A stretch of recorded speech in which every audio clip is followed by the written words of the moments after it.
Assalamualaikum warahmatullahi wabarakatuh. Bismillahirrahmanirrahim. Alhamdulillahilladzi hadana li hadza wa ma kunna linahtadiya laula an hadana Allah. Allahumma shalli wa sallim wa barik alaihi wa ala alihi. Allahumma shalli wa sallim wa barik ala sayidina Muhammad wa ala alihi wa ashabihi ajma'in, amma ba'd. Hadirin wal hadirat, pemirsa CSM TV yang dirahmati Allah Subhanahu wa taala. Marilah kita selalu bersyukur kepada Allah Subhanahu wa taala atas limpahan rahmat dan kasih sayangnya kepada kita, sehingga kita bisa mengamalkan perintah-perintah Allah Subhanahu wa taala. Hadirin wal hadirat yang dirahmati Allah Subhanahu wa taala. Pada pertemuan sebelumnya kita telah membahas mengenai rukun-rukun i'tikaf. Maka pada pertemuan kali ini kita akan membahas syarat-syarat i'tikaf, yang mana sebenarnya rukun dan syarat i'tikaf ini tidak jauh beda dan ada sebagian yang membedakan. Maka hadirin yang dimuliakan Allah Subhanahu wa taala, syarat-syarat i'tikaf yang pertama adalah niat. Niat adalah perkara yang wajib karena i'tikaf adalah salah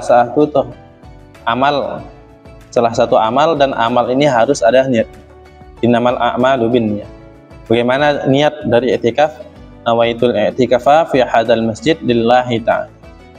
Yang pertama adalah kita niat untuk i'tikaf. Nawaitu, ini harus wajib kita sebutkan. Nawaitu al-i'tikaf, kita menetapkan i'tikaf.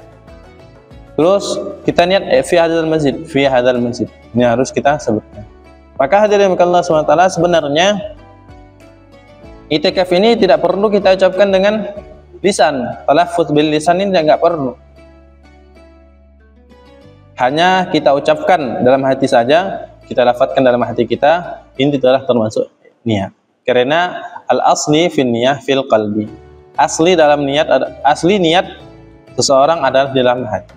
Kenapa kita ucapkan dengan lisan? Talaffuz bil lisan hanya untuk penguat, ta'aqidan, hanya untuk penguat dalam hati kita, sehingga azam kita untuk beriktikaf itu lebih. Maka hadirin Allah Subhanahu wa taala, perkara niat ini wajib di dalam hati, tapi disunnahkan di dalam lisan kita. Maka hadirin yang dimuliakan Allah Subhanahu wa taala, pertama ini niat, kedua menetap di dalam masjid.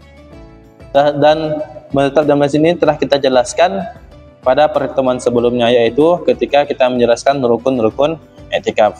Kemudian yang ketiga adalah suci dari hadas besar. Suci daripada hadas besar. Dan juga suci daripada haid dan nifas.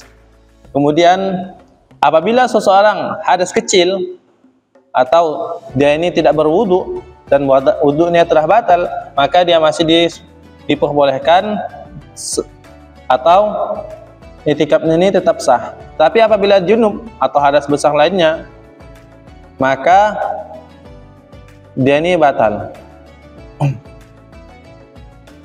Maksud daripada hadas besar junub ini adalah junub yang mana junub yang membatalkan puasa dia.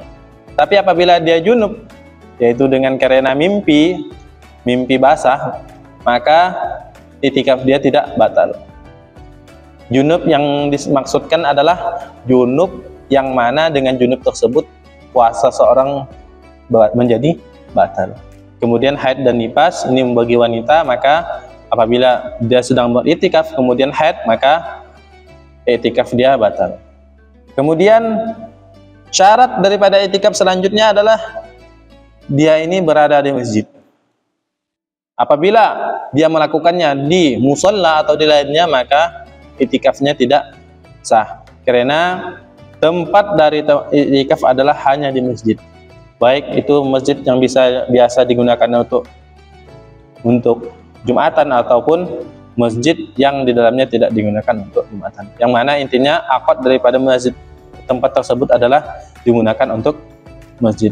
Kemudian adalah berakal. Apabila seseorang tersebut tidak berakal, maka tidak akan sah juga i'tikaf dia. Kemudian adalah orang Islam.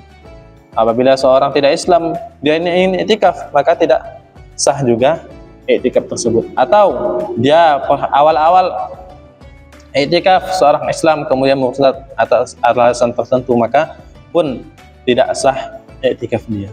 Maka hadirin yang dimuliakan Allah Subhanahu wa taala, itulah syarat-syarat seorang untuk iktikaf.